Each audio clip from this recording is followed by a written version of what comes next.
as the Russian invasion of Ukraine entered its 58th day, its effects on the world economy are now clearly visible.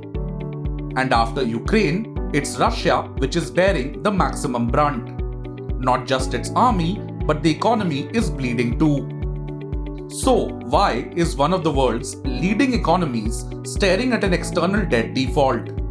And what will be its effects on its own economy? Due to the series of sanctions, about half of Russia's $640 billion of foreign currency reserves have been frozen. And it has drastically curtailed the country's ability to make bond repayments in the currency the debt was taken in, which is dollars. Meanwhile, Moody's Investors Service has warned that Russia's decision to make payments on debt, which was issued in dollars, in rubles would be considered a default.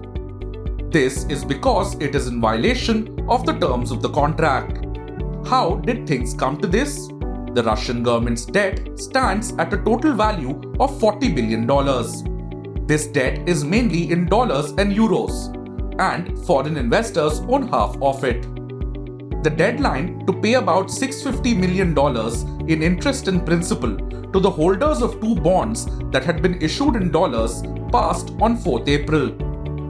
Russia receives over $1 billion every day just from its oil and gas deliveries. However, it now has limited access to dollars due to the sanctions imposed by the US. Earlier, the US had allowed Russia to utilize some of the foreign reserves it had frozen to service debt payments. However, on 5th April, the US blocked Russia from using dollar reserves held at American banks to make debt payments.